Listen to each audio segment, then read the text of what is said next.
So I asked them to draft this, and then I did. Marcy was asking me. Good afternoon. This is the regular meeting of the Budget and Finance Committee. We have a quorum today. Mr. Smith, Mrs. Grew, myself, Bernard Parks, is the chair. We're going to go through the agenda so everybody's aware of how we're going to address it. Colleagues, if we can look at items 1 through 4 together when we call them. Also, on let's see. Number 6, we've been asked by the department and the city attorney to hold that for 2 weeks. So if we can continue that for 2 weeks on item 6.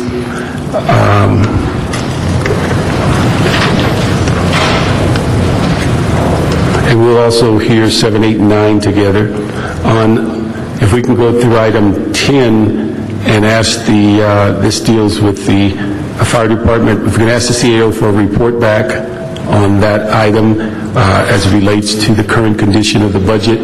I think that's much of that has been resolved, or if it's not resolved, the issue of what the source of those funds will come from. So we're going to ask for a report back on 10. On number 11, I'd ask for a report back with the CAO and the city attorney, and ask that when we report back the guidance we were given by the city attorney in initially setting up that special fund, that we, unless something's changed legally, that we stay consistent with that original guidance. On number 12, that we receive and file as per the maker of the motion, CD 14, and also the department. On 13, dealing with Bureau of Street Services on illegal signs, that we asked the CAO for a report back, and at that time bring the accompanying ordinance with that report back. The priority there is that item, if we're going to restore it, has to be cost neutral. On 14, if we can receive and file and attach that with the existing special events project that's already in Budget and Finance, so we're not dealing with that as a separate item. And then on, I think that's all. If we can get rid of those and then move forward on items 1 through 4, and most of those are verbal reports as it relates to the current condition of the city-state budget, the update on Exhibit H, the furlough plan. We'd also have the personnel department dealing with the 400 positions. And we'd ask, because of time issues, if we can ask the personnel department to start off on item 4, because I understand she has another meeting to go to. So we're going to ask staff to come up because we might have questions from different staff as it relates to each one of these first 4 items.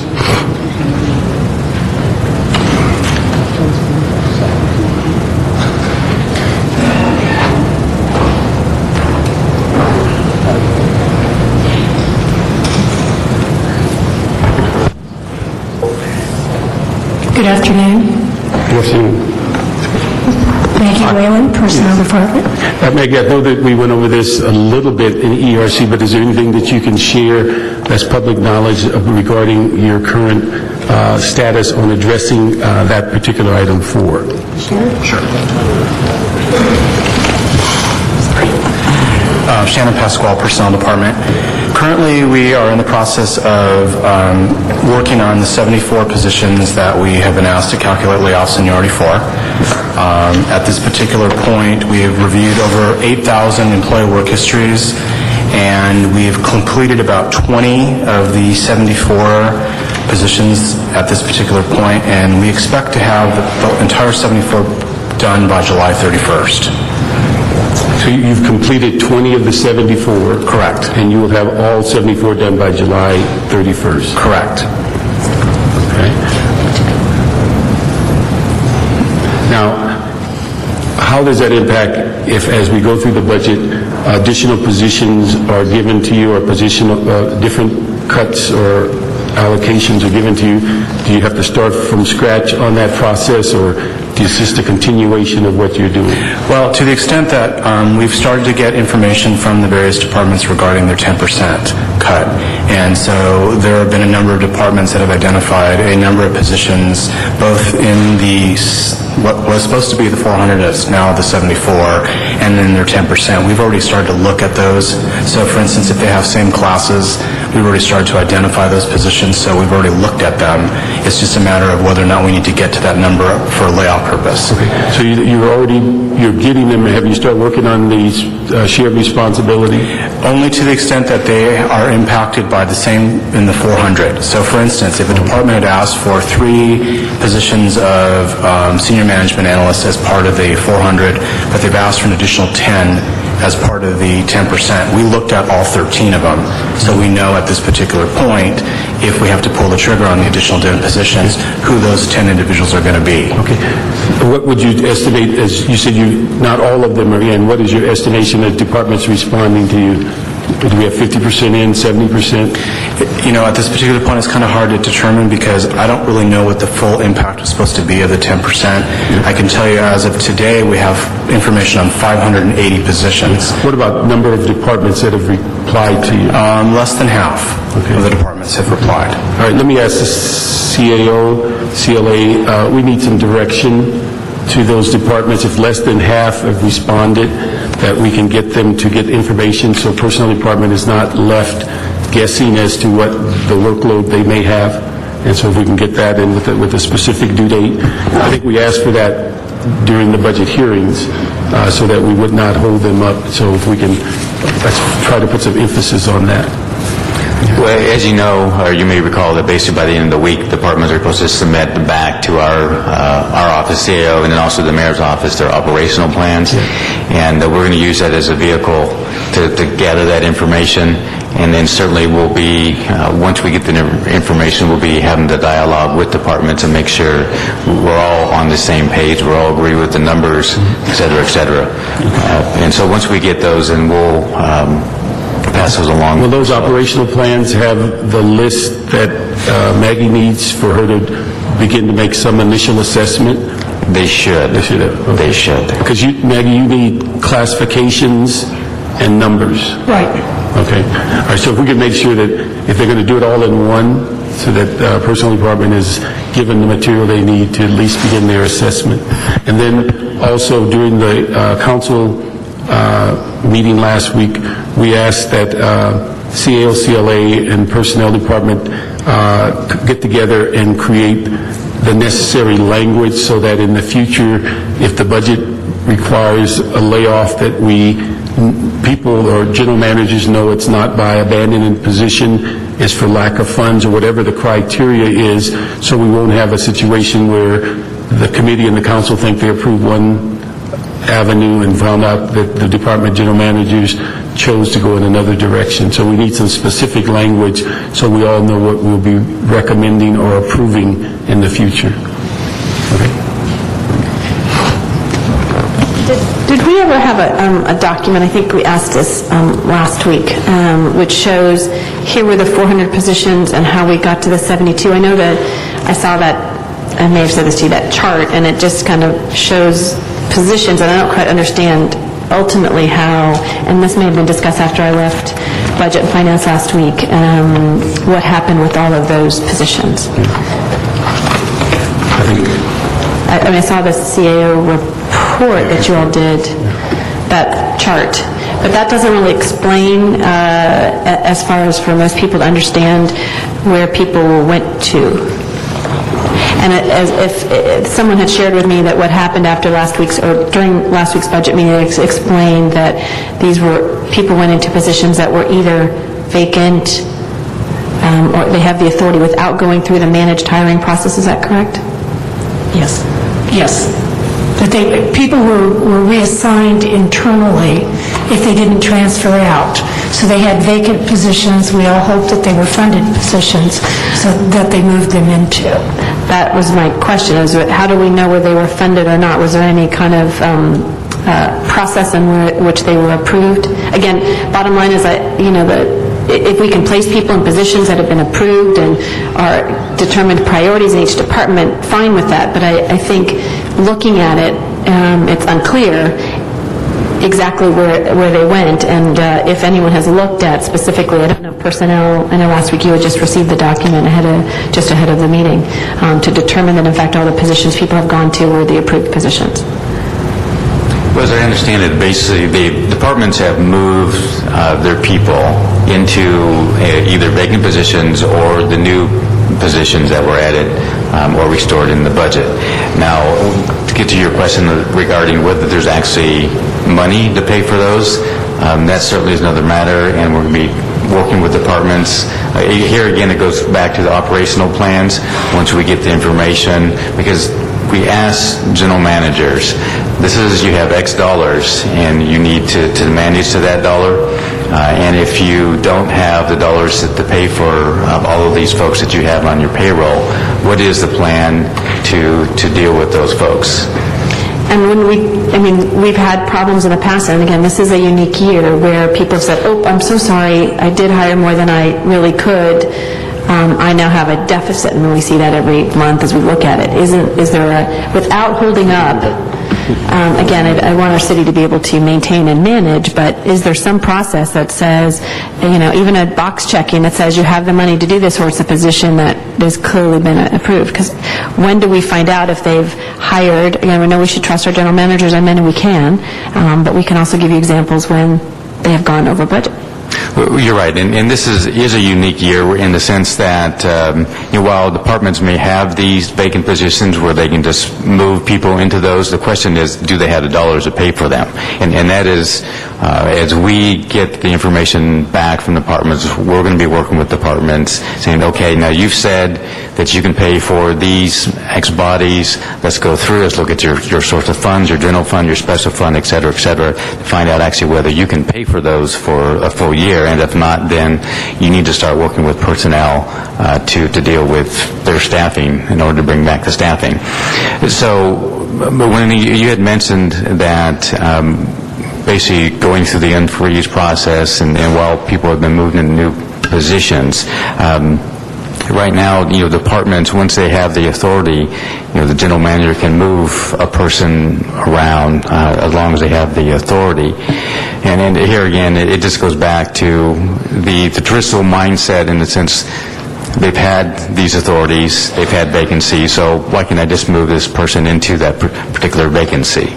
Well, do they have, it's sort of a different mindset in the sense that now do you have the dollars to actually pay for all of those bodies? And so that's where we're going back to where we're going to get the information real soon, and so we can start double-checking what departments are going to be able to afford throughout next year. I would like to see, as, again, we're making decisions probably in the next week or so as to a lot of things that will be happening in the city, to be able to make some of those determinations before action has taken place. I mean, if you're an employee who has been told you may be laid off and then you get moved to another position, which really they also shouldn't go to, then you're going to, twice be told you're being laid off. So I just think if we can look at the process going forward, it would be helpful to ensure that we're not spending more than we have and that general managers are living within their budgets as they go forward. When you say you're going to get back soon, when is soon? Well, it's to be part of the operational plan that are due back this Friday. This Friday, okay. Yeah, from all departments. So we should be hearing back from you in a week or so about that then? Yes. And then in that, and I make the assumption, but I don't like to make an assumption, so I presume that when you say less than half the departments, that none of the bigs have reported, they're all the smaller departments probably, so they represent a significantly smaller portion of the total payroll that have actually reported back so far.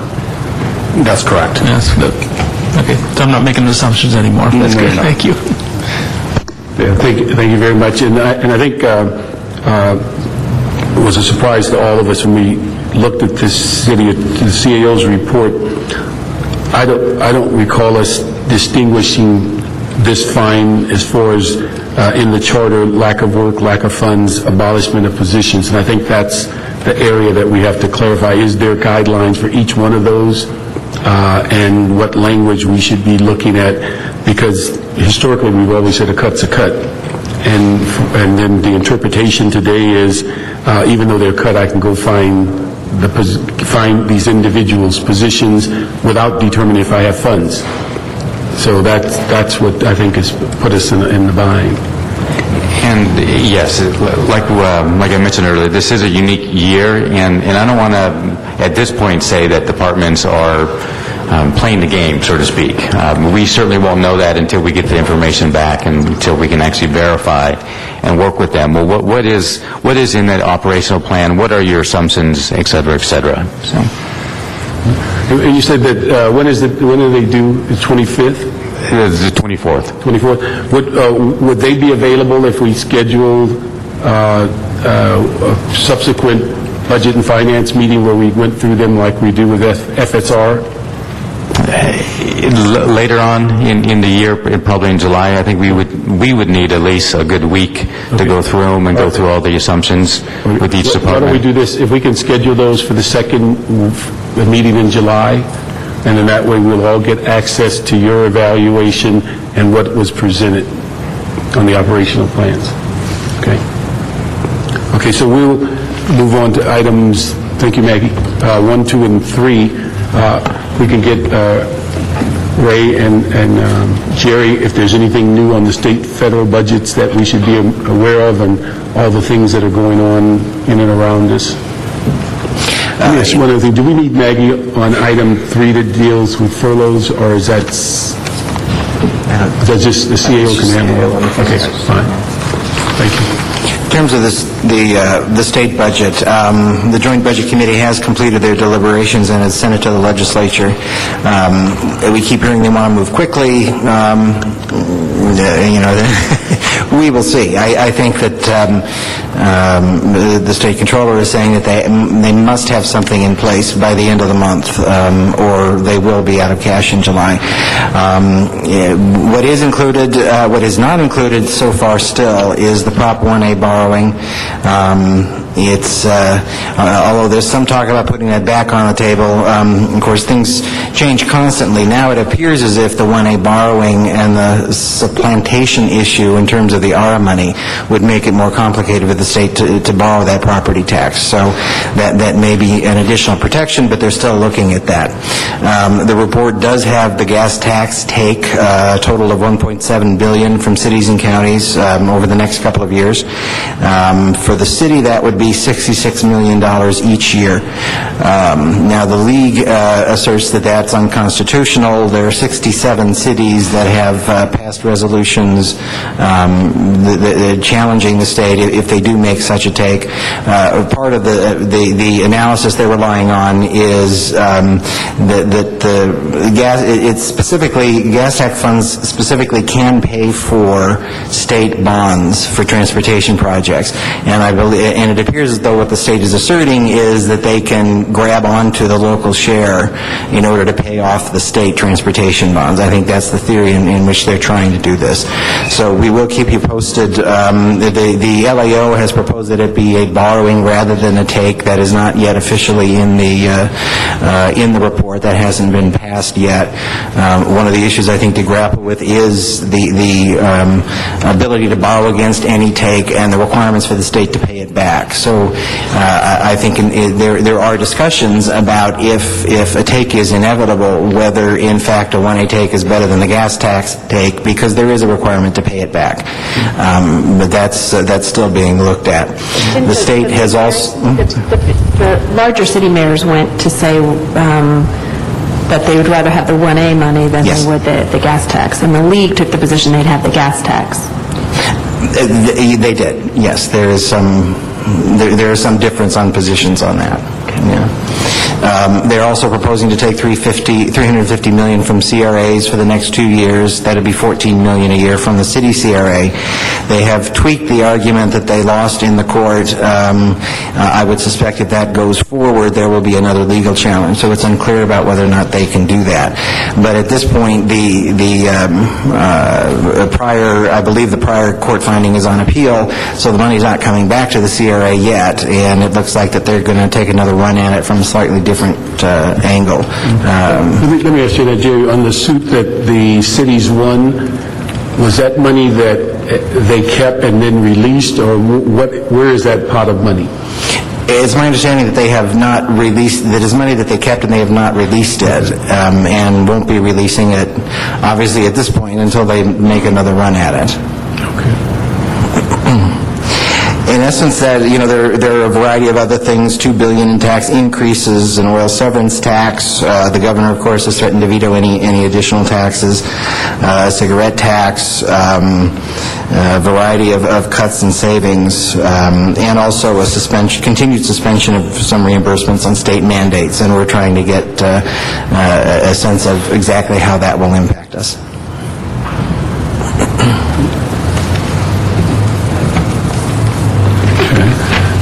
And any idea in the sense that, I'm assuming they're going to go past our July 1st due date, or is our sense that they're going to get some final budget in place before July 1st?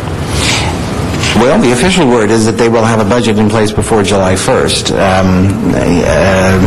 They've certainly said that before, but that is clearly the intent of the legislature, is to get a budget to the governor, certainly within the next week or 2 weeks at the outside. So then the legal process of whether cities begin to sue and those things will complicate the process. Exactly. That's fine. Okay. Let me ask one other thing. With all this going on, the money, Prop, 1B12 and 40, any sense, is that going to get continued tied up in the process, or do we get some of those monies returned so they can continue the projects that the city's waiting on, or are we going to at least pay ourselves back on some of the general fund money?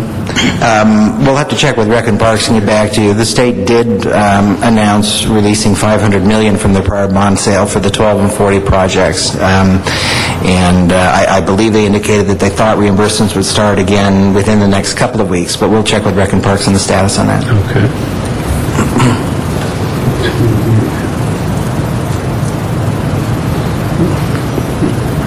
Let me just ask one other thing.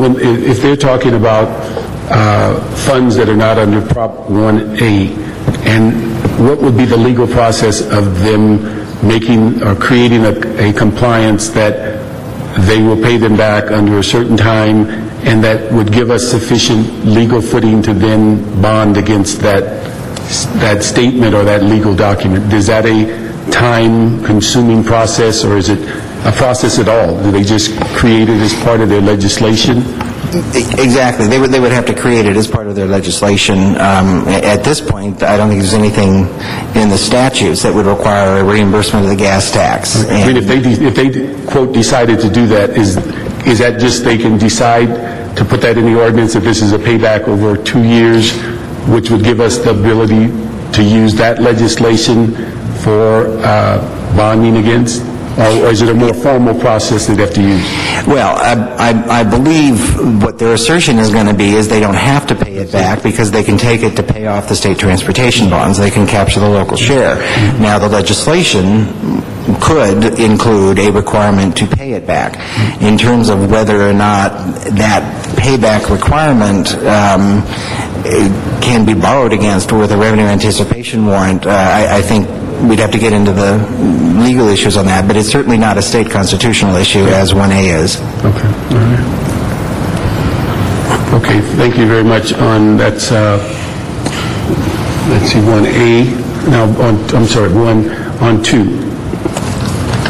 on the addressing the ordinances.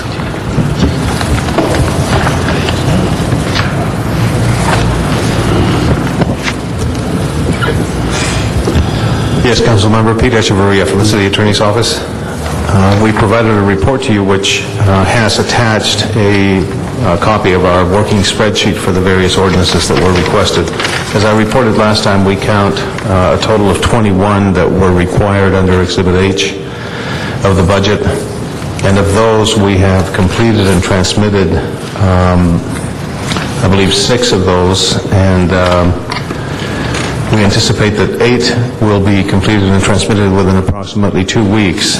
The balance of those, 7 of them, will take somewhat longer, although we don't believe that it will be exceedingly long time. The 2 that fit within the category that this committee has expressed a concern about recently, because they involve fees, are item 1 and item 20, and those are fees imposed by and collected by the Building and Safety Department and also the Public Works Department. In both of those cases, the departments are working on a revision of the fees, which, in the case of Building and Safety, I believe they've prepared a report which includes the non-compliance fee, which is specifically called out in item 1. They've prepared a report which is under review for an increase of those fees, and once that is finalized and approved, then we will be in a position to prepare the ordinance. That is close to completion. The same is true of the Board of Public Works item 20, which would increase a number of their fees. The process they follow is that the board approves the increases in the fees, and then that report comes to council for a total 30-day period of review. And thereafter, we can prepare an ordinance.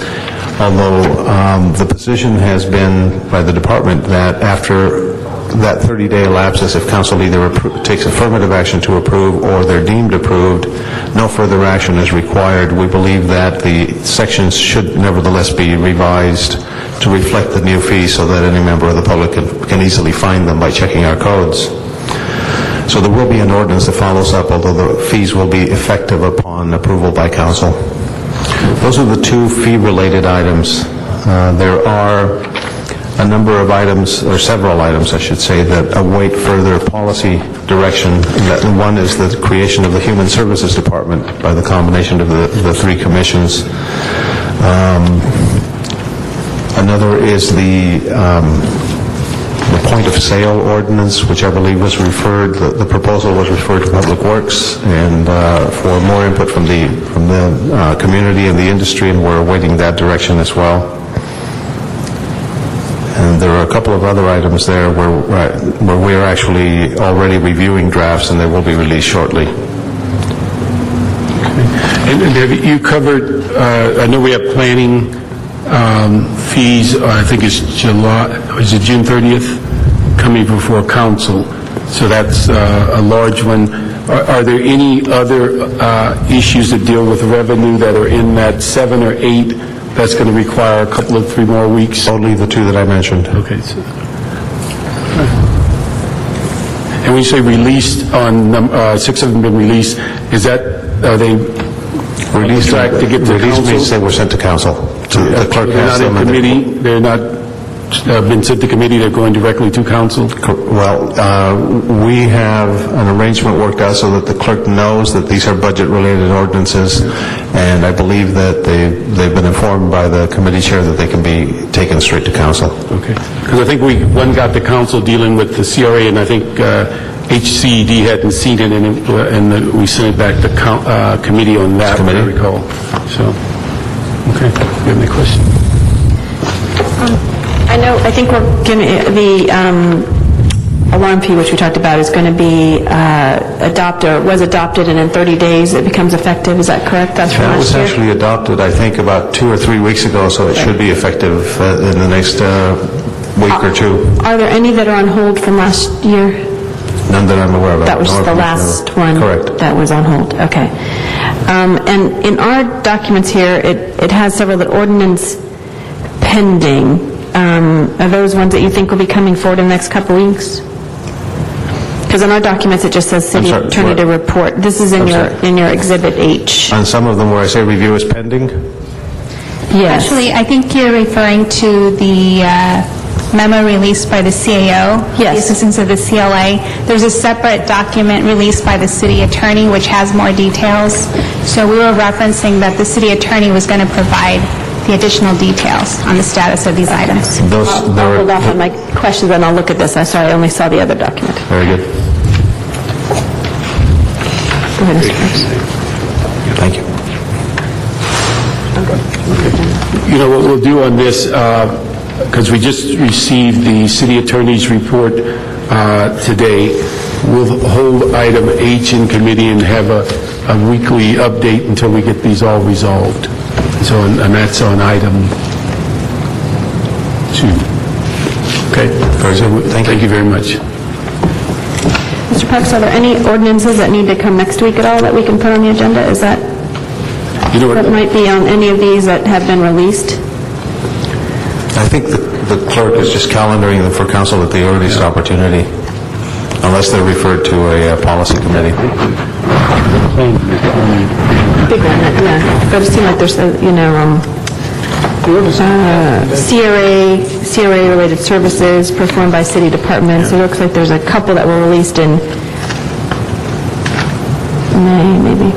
Let me just ask the clerk if we can round those up that have been released, and we don't believe they need to come to committee, and we can get them scheduled as quickly as possible to council, particularly those that have a financial impact on next year's budget. The city attorney has been referencing on all of their ordinances that are coming in that they are budget-related, and those have been sent straight to council. Okay. All right. Very good. So the thing is, we'll do a verbal on this each week till we get them all resolved, and we've asked the clerk to get those agendized on the calendar as quickly as possible for the full council. Thank you, Pete. Item 3, CEO to report on the furlough implementation plan.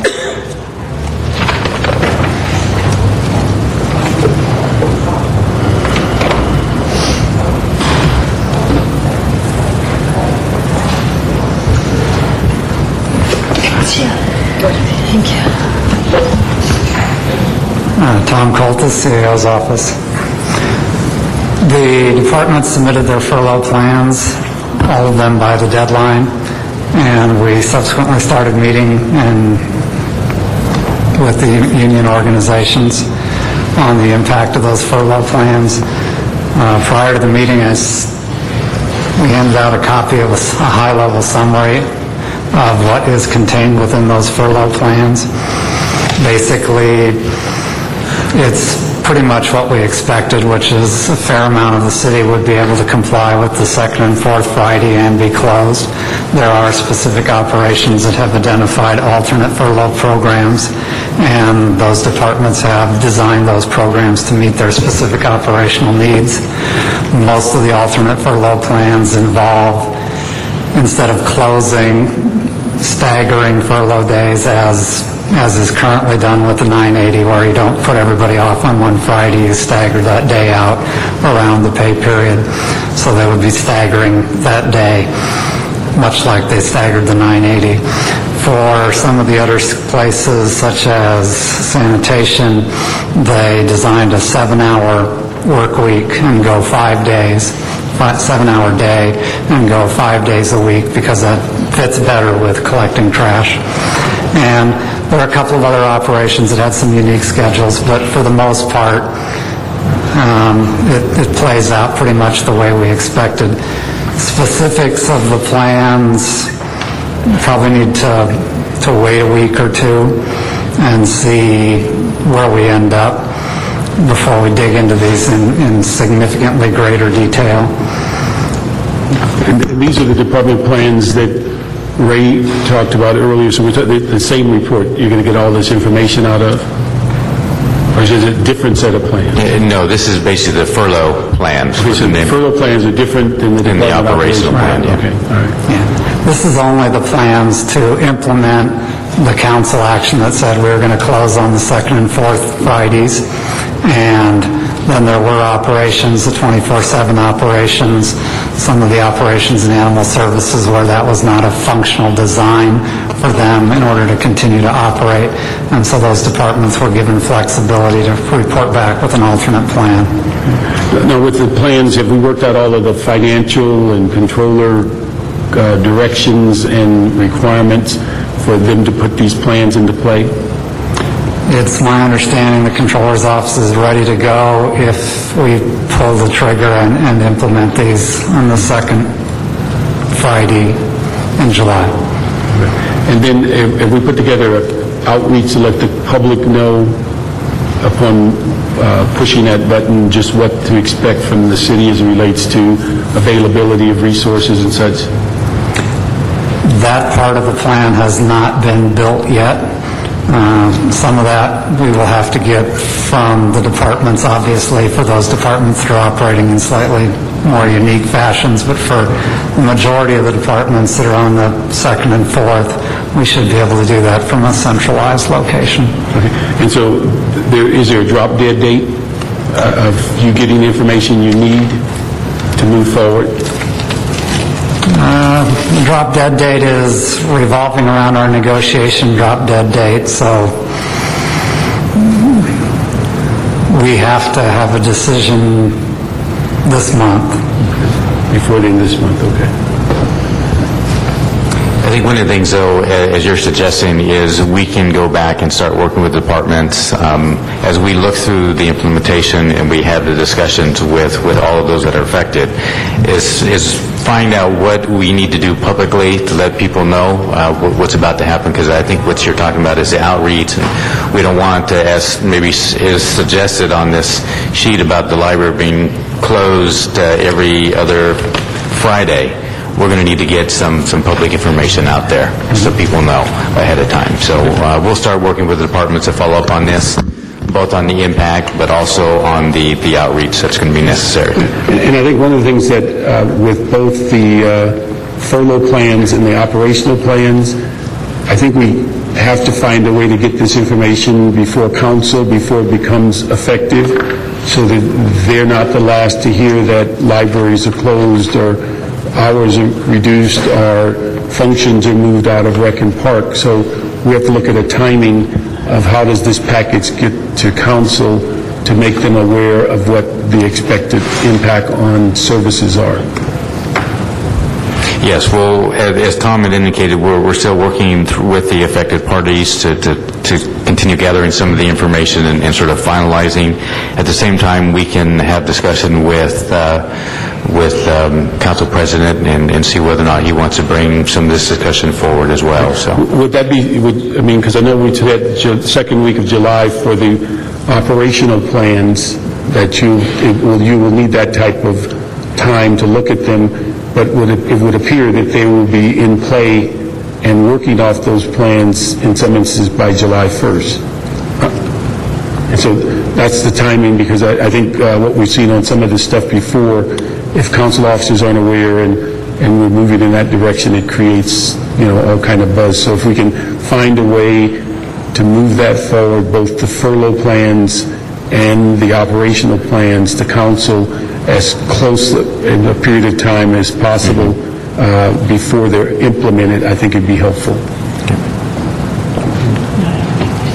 I just have two questions. The first one deals with general services, and we've talked about the sworn element of general services. And it says on here the exemptions that were requested are for Office of Public Safety for departments that will stay open, such as Convention Center, Zoo, and Sanitation. My concern is for the second and fourth Fridays when we're closing all these public facilities down, not having anybody watching them. We're going to get hit pretty bad in some of those with graffiti and vandalism if we aren't watching them. So I would think that we really need to look at expanding the public safety function on the closed days to those buildings that are closed.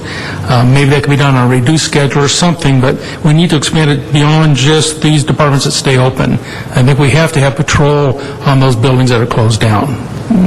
We'll work with general services on how they exactly go back and furlough the public safety staff, because facility security is obviously a concern, especially if facilities are vacant. So. Yeah, I think that's one of the things that when we talked about public safety during the budget hearings, I think at least from the members of the committee that I polled, all of us thought we were including general service security in public safety, and we were somewhat surprised later that they were pulled out and they were part of the furlough program. And we wanted to make sure that, at least from our perception, is that they should be part of public safety and they're in that exemption of furloughs, so that we can make sure that if parks aren't going to be manned with Rec and Park personnel, there's a need of more general services personnel out in the field. Same thing with buildings being closed, but that's the time they need to be more heavily deployed, so. We had initially included them by virtue of looking at the civilian workforce and defining civilian as who's in the retirement system, in the civilian retirement system. Clearly carving them out as a specific exemption, it'll make general services furlough plan a lot easier, and it will provide a higher level of facility security. It'll create some equity issues, but we have those equity issues already, so I don't think we're compounding the equity issues substantially. And really, realistically, they're operating as a police force. I mean, the Blue Patch guys, at least, are our police force. I've seen them write tickets. I know in the fires in my district last year that they had 2 full strike teams out there with 5 vehicles each and some 20-something officers out there evacuating people from homes. So they operate in a full sworn mode. So I really think we need to look at that. I had 2 other ones, and one is we do have street services and emergency pothole crews, which I'm not so sure there's the emergency potholes. Potholes are generally potholes, but the ones I was concerned about was street lighting and transportation, that they don't have emergency crews, and how would we deal with accidents in which light poles are taken out, or transportation where stop lights and intersection controls are out. I think we really need some sort of emergency crew operational at all times in those departments, because I know streetlights go out all the time, and you need somebody to respond to those. And then we do have preponderance to have people take out streetlights and stuff too. So those need to be secured. They're dangerous. You can't just leave them on the ground with electrical wires hanging out. So we need to either negotiate an agreement, a side MOU or something for on-call type response, or have crews available, one or the other. We'll work both bureaus to work with them and try to see how we can take care of that emergency crews for both of them.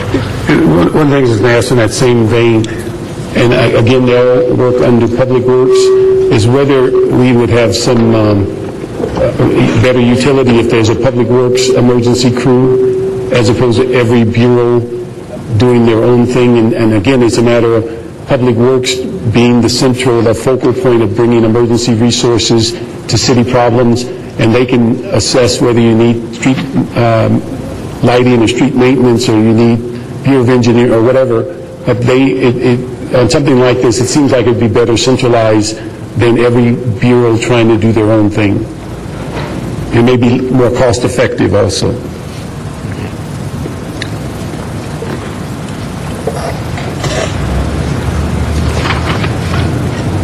Any other questions? Okay. We'll accept the CAO report with this discussion only, so that remains week after week. They asked for us to leave it on there each week.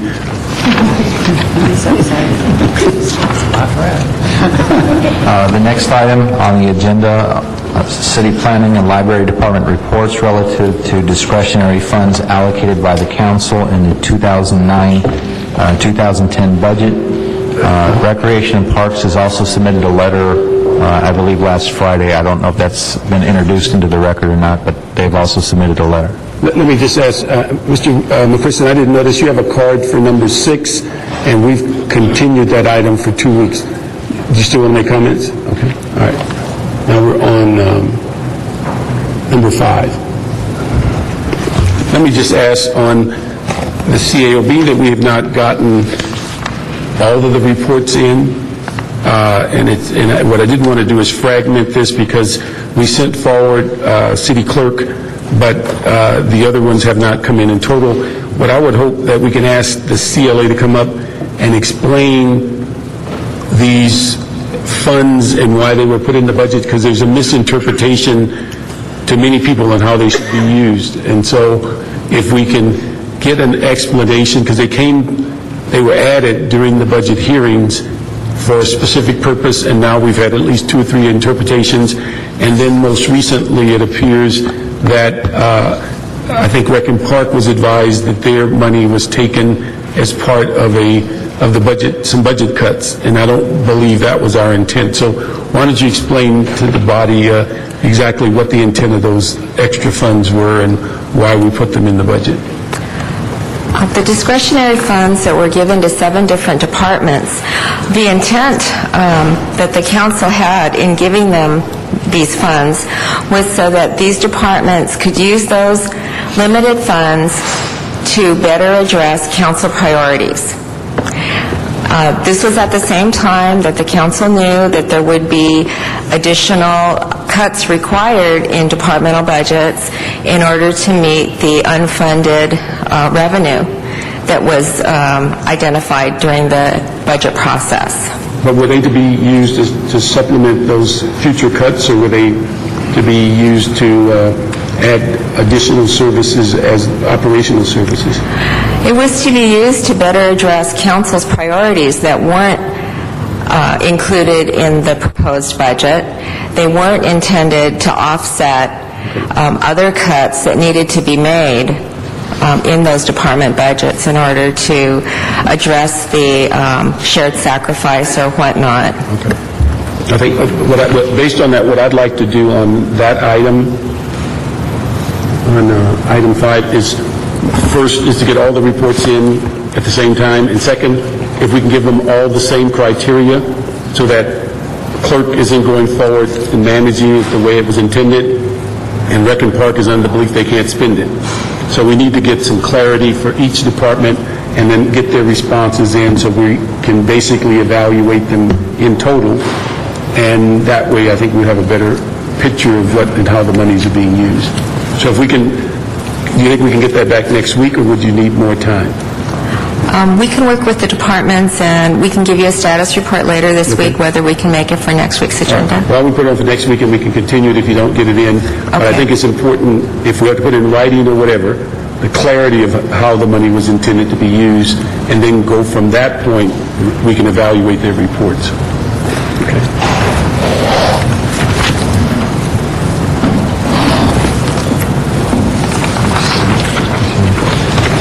Item 6 was continued for 2 weeks. Item 7 is a motion. Cardenas, if you did ask that 7, 8, and 9 be taken together. Yes. 7 is a motion, Cardenas Han, on how a new Human Services Department would be structured. Item 8 is a CAO report relative to savings from consolidating other departments into the new Human Services Department. Item 9 is a CAO report relative to a transition plan for the Human Services Department.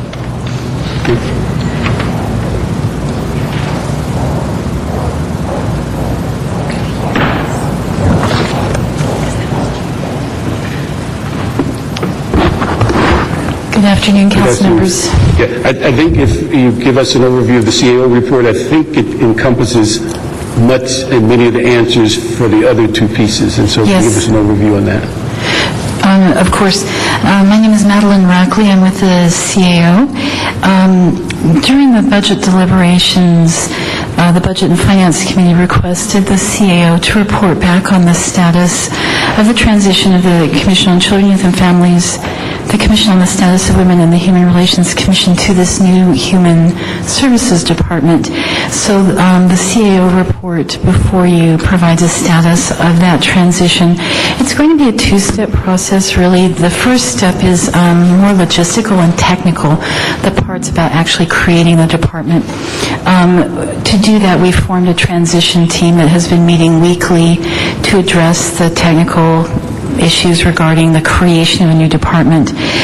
The second step is really functional and more policy about how the new department is going to work.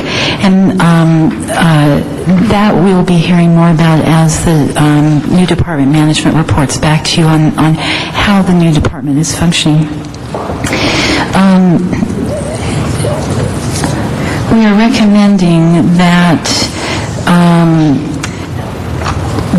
the management of the new Human Services Department report back to you within 60 days about that transition and the impact of the consolidation on the 3 commissions. And we would also like to report back to you in several months in January about Phase 2 of the project. During the budget hearings, there's also some interest expressed by council about considering adding aging and the Department of Disability to this new department.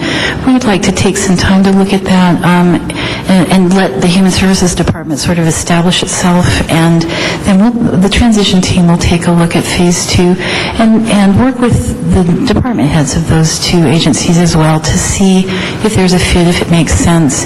We need to evaluate the requirements that they have in their departments as well. So we would like to recommend that 2 reports come out of this, that the management of HSD report back on how the transition is faring from a functional point of view, and that the transition team report back to you on Phase 2 at a later date. Cheryl Benares is also here from the CLA to answer any questions you may have on the process.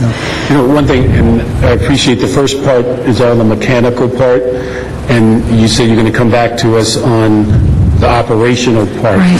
It's part 2 of Phase 1. Right. One of the things that appears that almost all of that response will be inclusive of Cardenas's motion, with one exception, that he's asking for some community input as it relates to how that operational process gets formulated. And I think in the hearings, we asked that once part 2 of Phase 1 is developed, that it should go to the policy committee, and that may be the best place to get that community input. And so it appears that we've answered most everything, and rather than asking you to come back with a specific report on the Cardenas motion, it would appear it would be inclusive of the report you're giving to the committee, with the addition, or we amend it and say, when it goes to the policy committee, that they add that element of community input so that it would be inclusive of all that before it comes to council. And then part 2, or Phase 2, down the road, we all agree that that's something to look at. Right. We've heard a lot of comments during budget is where people said yes or no, or no and yes, and I don't think we have the time to resolve that while Phase 1 is going on. Yes, but we'll take a look at that over the next couple of months. Okay. And then is Rabbi Freeling the CEO? I believe all of the executive directors are here. Okay, so all of the executive directors can come up, and this is a time where you can make some comments as to the report and whether there's some input as this is moving forward. Thank you.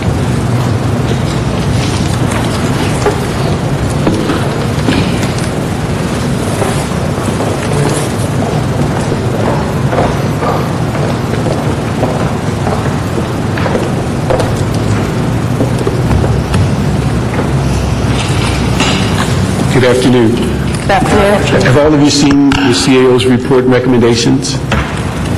We haven't had a chance to review it. We just received it. Okay. And that's the report dated June 19th? Right. We just received it today. Okay. Well, it's going to be hard to ask you what you think of it then. Well, we've been part of the operational transition necessarily because our administrative... For the public, your name and your current assignment. Speak up. Staff has been part of the operational transition. Oh, sorry, Cheryl Soriano. Staff have been diligently working on this operational transition necessarily because it's part of our day-to-day routine also, but it is really consuming a lot of our time right now. It's a lot more difficult than it appears, the Phase 1. There are a lot of logistical and technical challenges to that, but with the leadership of the CAO and the CLAs working with us in the mayor's office, everyone's working together as well as our partner departments, ITA, GSD, city clerk. We're all working together to make sure that this happens in a smooth way. So although we haven't read the report, the process has been quite smooth and satisfactory. And we are fully prepared to be operational on July the 1st. Okay. Rabbi, you have any comments? When it became known that the Mayor had appointed the current interim executive director of Children, Youth, and Families to be the interim general manager of the new department, and the current executive director of Commission on the Status of Women to be the interim assistant general manager of the department.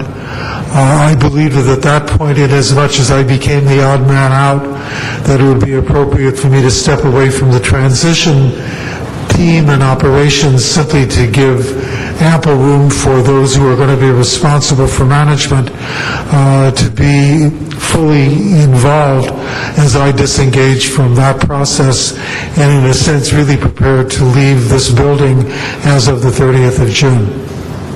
Okay. But let me ask, Rabbi, from, 10 years that you've been in place? 7 years? I think what was requested by the committee on the transition, as we knew the direction was going in, that we tap everybody's understanding and their background and where and how we could put this new system in place the best of our ability. And so I'd hope that even though June 30th is close to us, that you can find the time to at least give them the benefit of your 7 years of knowledge, because I don't think there's anyone that would know more about the Human Relations Commission after you leave the building than what you could provide to them. So I'd hope that we'd find a way to capture that before you go on to something else. But it just would be a void there if we did not capture your insight as they develop this transition. Thank you for saying that. I certainly would love to be responsive to questions that are asked, but I really believe that it would be appropriate for questions to be asked rather than for me to assert. Also, I want to say that on the basis of some discussion at the Watts Gang Task Force a week ago today, it became abundantly clear that there needs to be a process in which the community has an opportunity to express itself and to feel that it is being involved in this organizational process, and it isn't just those in City Hall indicating to the community in a sense what we're going to do or what's best for you, but really to constantly engage those people who are accustomed to being engaged so that it becomes a total community effort rather than some people feeling that they may be left out. And that is part of the plan, to make sure that we do have the community input, whether it's through encouraging individuals to come to the policy committee that the transition is assigned to, or some type of public forum that asks for their participation, to make sure that everyone does have a fair opportunity to express their input on this new Human Services Department. Let me ask the three of you, the question I get asked more than anything else, does the fact that the city will have a department diminish our efforts in these areas below what we had expected when we called it a commission? There's some people who believe the term commission gave these operations significantly more sway and credibility in the community. Any sense on what that transition will do? Even though we still have the bodies that are called commissions, the fact that the overall department is Human Services Department and not the Commission on the Status of Women or the Human Relations Commission or the Commission on Youth and Families. There are people that believe those terms had more significance in the community and our relationships. Well, I think the beauty of this new structure still for us is that we do have those three commissions still operating in terms of those boards advising the new department, and that their input will stay and remain authentic to the action and the implementation of this new Human Services Department. So we still will be addressing these same issues, just in a more synergistic way. And it doesn't preclude us from, when we do go out into the field, from calling a program or a unit, the Human Services Unit or the the Status of Women unit. And it certainly doesn't preclude us from doing that. And the hope, as Kelly alluded to, is that with the three departments working together in one unified department, there are synergies where we can increase our impact, not decrease what we're doing. We just met this morning with the executive leadership of all three boards with an outline of a Phase 2 operational integration plan. And the main focus of that is to keep the operations in the 3 departments functioning in the short term and not really change anything, but to get the department to be functioning operationally as one department, and with giving us time to implement certain systems, metrics, work plans, fiscal reporting, so that the department can function as a whole and lays the foundation for a future long-term strategic plan.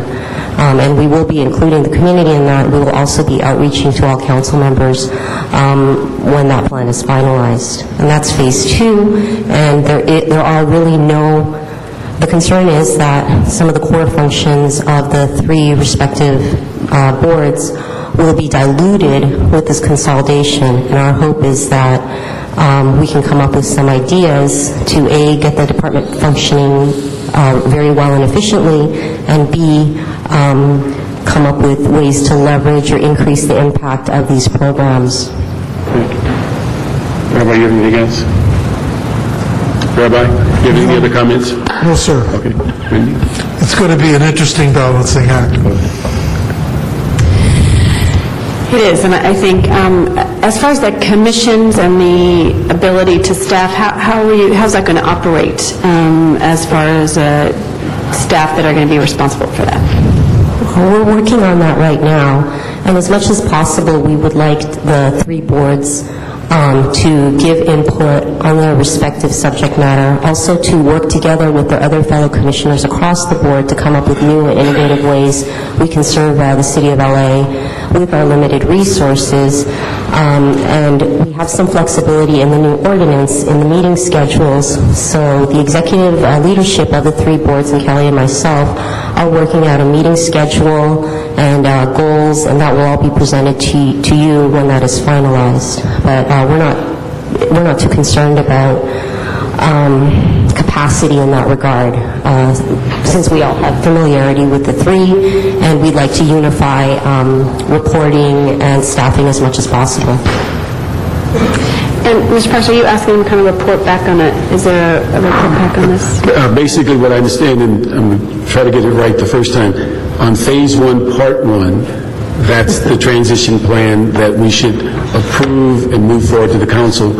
Phase 1, Part 2, which is the operational plan, should be developed and inclusive of Cardenas's motion, once it's completed, go to the Arts and Parks Committee for review, and then to Budget and Finance and to the council. And then Phase 2 should be early next year. After this Phase 1, Part 1 and 2 is in place, the Phase 2 now gets studied, and that's the review of disabilities and aging. That's how I see it. There's also a Phase 1, Part 3. Okay. There's the initial administrative logistical transition. There's the operational transition, which we're working on to get the departments and the boards to function as a unified whole. Phase 3 will be when a permanent general manager is in place and enacts on the process of engaging the boards in long-term strategic planning and the revision of the ordinance. Yeah. Well, I think once we get the transition plan, I think part of the transition plan incorporated a finalized or permanent general manager, if I'm not mistaken. So that's inclusive of Phase 1, Part 1. And then Phase 1, Part 2 is that operational cohesiveness that you're working on. But I think we all agree that it should go to Arts Parks to flush it out, get all that community input before it's finalized for this committee and to the council. Is that... Have I confused? No, you're right on. Okay, all right. So, any questions? I just want to add one thing. Rabbi Freely, you've been a great partner in the city family, and the impact you've had on a number of very critical issues, is very much appreciated all of that time, and I just wanted to publicly say that to you and appreciate what you've done here for the city of Los Angeles. And Thank you very much for saying that, and of course you know how I feel about your next episode, and I think it's going to be one of several in the future, but certainly I want to wish you much, much success, fulfillment, and satisfaction in your new office. Thank you, Rabbi. Thank you, Rabbi. Thank you. So let me, for our clerk on the report, we're going to approve the CAO recommendations. We're going to transmit the transition plan to the council for approval. We're going to ask the task force to create the operational plan, Phase 1, Part 2, with the inclusion of Cardenas's motion to go to the Arts Parks prior to Budget and Finance and the council. And then we'll ask that the Phase 2 be studied in early 2010. Thank you. And with those amendments, we'll adopt the CAO recommendations. And so that should resolve 7, 8, and 9. Item number 15 is a information report prepared by the CAO regarding retirement deferral, fire and police pension deferral, and the public service purchase program. We don't have a presentation plan, but if you had questions, we could answer. You know what, I read this, I gave it the 3-read test, and I didn't understand it. So if somebody can break it down a little clearer. Explain it, Lucy. Yeah. Just need a brief, I mean, the thing is, in reading it, I couldn't grasp what we're articulating. I just need you to break it down in more simplistic language. Okay, I'll attempt to explain. And it's more in the police, fire, and purchase as opposed to the deferral. I understand that. That's okay. So the retirement deferral, you're good with? Yeah, I understand. Do you have any questions on that? Yeah, I got an understanding of that part. Okay. Good. We're one-third of the way there. Okay. Okay, and with the Tier 5, I mean, basically, as you know, the Tier 5 was passed, I believe, in 2002. And what we are saying here, basically, as part of Tier 5, when the fund, this is meaning the pension system, is over 100% funded, then Tier 5 members, their contribution is 8%, and the city picks up 1%. Okay. When the system goes under 100%, then those employees in Tier 5 actually pick up the full 9%. I'm clear on that? Okay. But let me ask, does this incorporate where people are buying back time, or is that the next one where you buy back time? Well, there is a little bit of buyback here, and that is when folks are in recruitment, basically when they're going to the drill tower or the academy, and they're in the public service purchase program, because they're in that program while they're in the academy or through training. At the point that they then transfer over and become full-time members of the pension system, they do have the opportunity to come back and make that service credit purchase. Okay. Now, I think that's where the question came from, because we had an item in SSR, and whether that should have been cost neutral to the city when they make that purchase.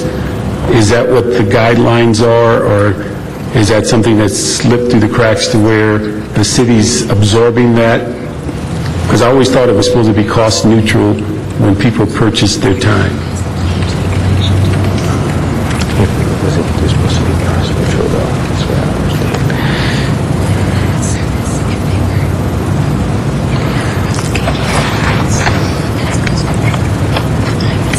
It wasn't a lot of money, it's just that it was a leakage there that appeared to be different than what we'd agreed on.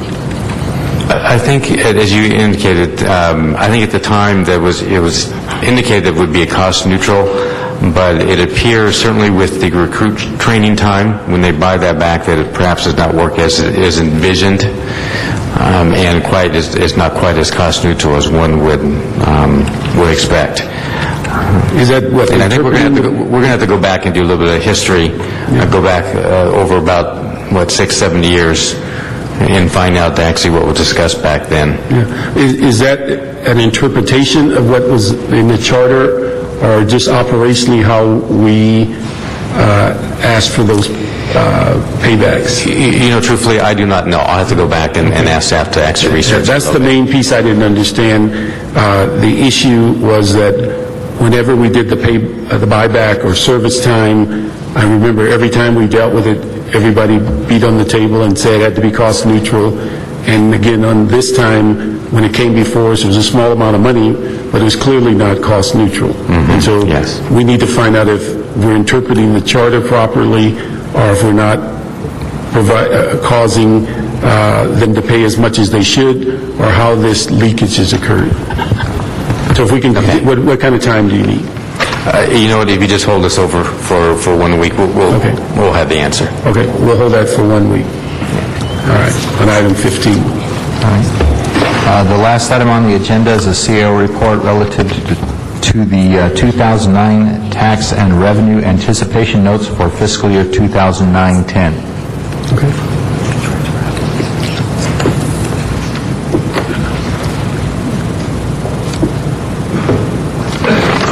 Ms. Brill is on the way. Okay. Yeah, I think we kind of understand it, but it would be important for the general public to be aware of the nuances of what we're talking about.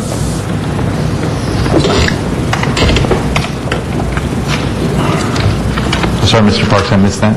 I said I think we understand it, but I think before we move it forward, I think it would be good for Natalie to give the general public an understanding of what we're doing, because it is a decent-sized piece of money. All right.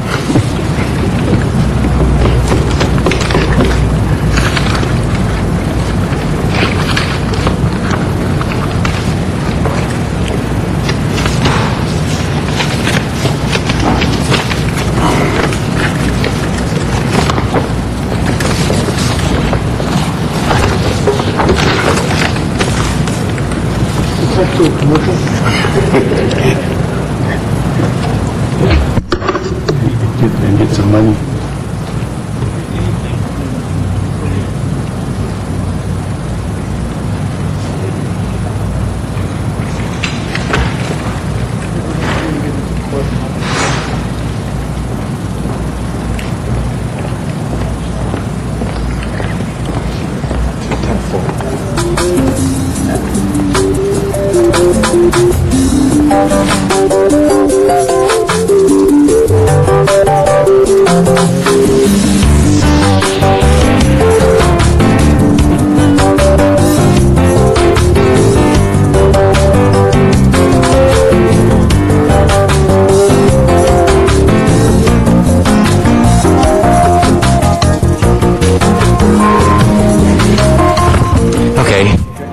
Instead of all of us sitting here, and Natalie on the way down.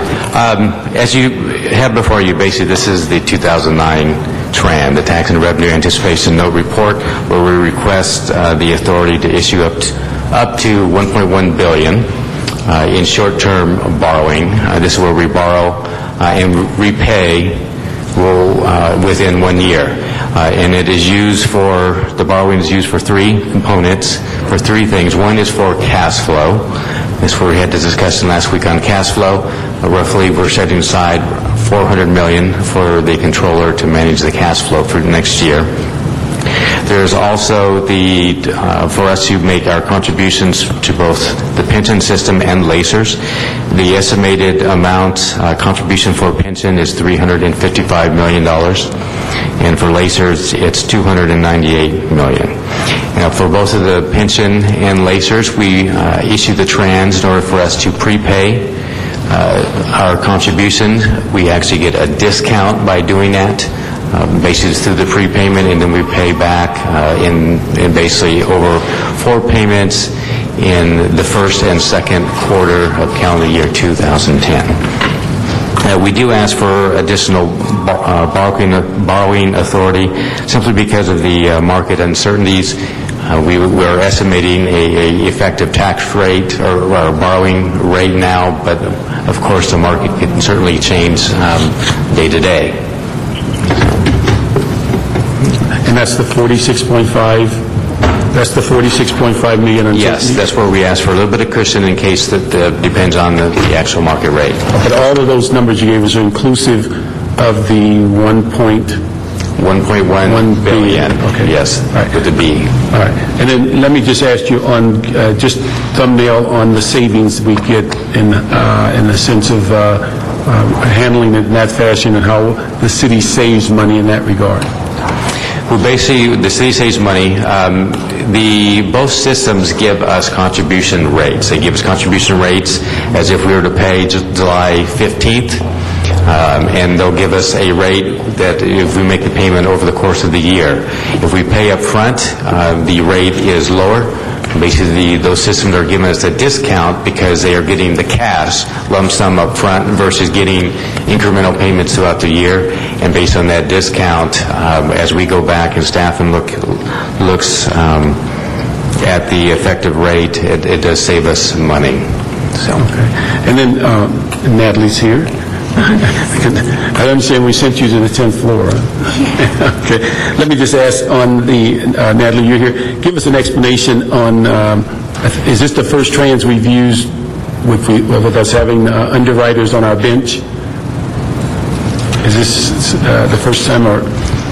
Alto, CEO, yes, this is the first time we're going to negotiate it. Okay. And then now, just briefly explain how did we do it in the past and then what's different this time? In the past, we gone competitive sale where we receive bids and we'll take the lowest true interest costs. This time around, we're going to negotiate sale based on market conditions, and we want the flexibility to time our sale because there's a lot of other cities issuing trans this year as well. Okay. The 4 companies that you selected are already pre-approved as part of our underwriting bench? Correct. Right, so that was a process we did a year or so ago? Yes. Natalie Brill, CAO. We had never thought that we would be doing a TRAN negotiated because it's such a short-term debt issuance, and most of our buyers have been the same buyers for the last 10 years. But this year, because of what's going on in the state, and because of the market disruption in general, we looked at the pool and looked at who in the past had bought our debt, and we, I believe, sent out how many RFPs? About 9. And from those 9, we did a mini RFP and we chose the 4 that you see based on their ability to sell the TRAN and to access institutions. Yeah. But when you say the 9, we didn't go worldwide. We went 9 off of the bench that's been pre-approved. Correct. Okay. All right. The 9, but we did have a mini RFP within those 9, as we do with every negotiated sale. But since this is a short-term debt and the buyers are usually large institutions, we really looked at those firms that could absorb almost 1.1 billion in debt. And these were the 4 firms that we felt would have the best chance of marketing our debt. Okay. Now, in the 4, are they equally split, or is there a different percentage for each one? For Goldman, they have 50% liability. For JP Morgan, they have 50. 50. All right. For JP Morgan, they have 30% liability. For Loop Capital Markets, they have 10. For RBC Capital, they have 10%. And that was based on what you felt their capacity was? Yes. Okay. Any of them local in the sense of headquartered in L.A.? All 4 are local. Have local offices? Have local offices, yes. Okay. Any of them headquartered? I don't believe so. Okay. All right. Any questions? None of the 4 are headquartered in Los Angeles. So is the interest that we are paying of $8.7 million, was that within the range we had anticipated? In the budget? Yes. Yes. Yes. Yeah. And how does that compare? I think we thought it compared well with previous years on the TRAN. Is that correct? Within? Correct. We're seeing interest rates right now anywhere between 0.37 to 0.85%, so it's below 1%. We're hoping with good ratings that we'll be in the 0.4 range. And what was it last year? Do you know off the top of your head? I can't remember on top of my head, but I think it's 1.3. So I'll have to get back to you on that. But this is better this year, I guess. Well, way better. Much better. Yeah. Generally, investors are looking for shorter-term debt. Our short-term variable rate program has been doing very well compared to our long-term. Investors are not quite comfortable yet putting their money in long-term. So we do better between 1 and 10 compared to previous years than we do between, let's say, 10 and 20 or 10 and 30. That's why when you see us coming forward, we try to shorten it as much as we possibly can. Thank you. Do we have a timeline to get this to council? Quickly, right? We'd like to, actually, we can get it to council on Wednesday. As part of the package that you received earlier, did not include a cash flow. We have done the cash flow, and we'll attach that to the report for Wednesdays. Okay, can we make sure the committee gets a copy before Wednesday? Can we get a placeholder for Wednesday? Okay, all right. Do you have to come back to us when you choose a broker? When I choose... When you choose one of the four, you don't have to come back to us, do you? No, we basically have prior approval for the short list, the batch. Okay, the bench, okay. All right, we'll move that item and have a placeholder for Wednesday. Thank you very much. That concludes the agenda. Okay, we have no public comment cards. Ms. McQuiston, you only had an item 6. Did you have a card on anything else? Pardon? No, wait. No, wait. We'll get a better report after talk. Okay. All right, no other public comment, and so the meeting's adjourned. Wow. Woohoo! Now what do I do?